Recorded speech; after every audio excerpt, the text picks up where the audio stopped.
fii tudd fi coronavirus fii Macky Sall la fi tudd fii Sénégal léegi man li ma bëggoon ñu comprendre ko mooy feebar bi dayoo bi ngeen ko jox ba tey mu tere leen ñu julli di tëj jàkka yi tëj suñu grande mosquée bi du grande mosquée sax petite mosquée la ndax grande mosquée mooy Massalikul Jinaan gi maanaam li ma bëgg wax rek mooy maanaam nañ bàyyi xel Sénégal nañ bàyyi xel bu baax a baax lu ñu war ñun suñu devoir ñun en tant que sénégalais en tant que musulman li ñu war a def ak fi ñu war a taxaw te ñu xam ne du autorité étatique ñoo ñu ko war a imposer ñun ñoo war a taxaw gëm suñu bopp xam lu ñu diine bi sant ñu def ko ndax ñi fi nekk ñoom respecté wuñu diine bi te wane nañ ko si anam yu bëree bëri yu dul jeex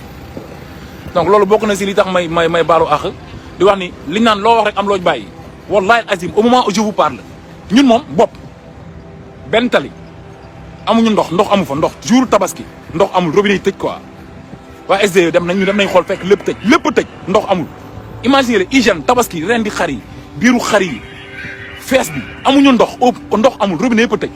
loolu moo dal waa Biscuiterie yi loolu moo ñu dal quoi ñun waa Biscuiterie yi quoi xam nga nag ana maire Biscuiterie yi xaw ma ñun lan mooy seen rôle ñoom man jaaxal na ma ndax yaakaar naa ni ñoom seen devoir mooy bis yu mel nii lu mu dee lu munul ñàkk am na loo xam ne c'est le minimum quoi mooy ndox waaw da ngay wax di wax ba jour tabaski sax da ngay kaas jour fête sax da ngay kaas ndax nekk ci réew boo xam njiit yi baaxuñu amuñu njëriñ santuñu yàlla waaw donc man daal loolu laa bëggoon wax comme message maa ngi baalu àq Sénégalais yëpp di baalu ñëpp àq seen noppi ñi ab guddee bëccëg di ci wax di ñaan yàlla may ñu teew ko ay déwén yu bare bari di bàyyi xel ñu feebar di bàyyi xel ñu nekk ci kaso yi di bàyyi xel ñëpp ñoo xam ne seen tabaski neexul ñoo xam ne bëggoon nañ te mënuñu defuñu bëggoon nañ ko mais yàlla mayu leen doole bi déwén yàlla yombal leen ko yàlla may ñu ndam jëlee fi Macky Sall ci bopp réew mi ci jàmm quoi mu jóge fi bàyyi ñoo ko suñu Sénégal ñu defar ko quoi ak jom ak fula ak fayda dagg cordon ombilical bi suñu diggante ak tubaab yi te may wax ak jeunesse sénégalaise bi nag ñu gëm seen bopp jug jàkkaarloog ñi fi nekk jëlee leen fi jàkkaarloog ñi fi nekk jëlee leen fi ci fula ak fayda parce que lii doxalul réew ñu ngi nekk si Massalikul Jinaan bi fi lañ julli say at bu ne di ndokkeel ñëpp di ñaan ñëpp yàlla defal ñëpp jàmm wasalaatu wasalaam ala rasulullah may waxaat ko rek bopp amul ndox amuñu ndox ñu ngi nii jëm ci Massalikul Jinaan bi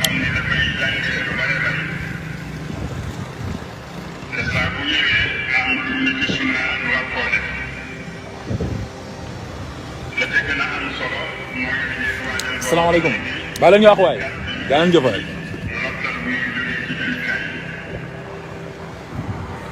waaye li ci nekk ci lu sopp mooy bu ñu ñëwee ci julikaay yi nanuy bari ci sunu làmmiñ kàppal takbir su fekkee ni grande moom ci tubaab mooy bu mag rek yaakaar naa grande mosquée ngi nii quoi ba moom dafa jaare tëj rek ñu def ko daara école coranique jox ko yaa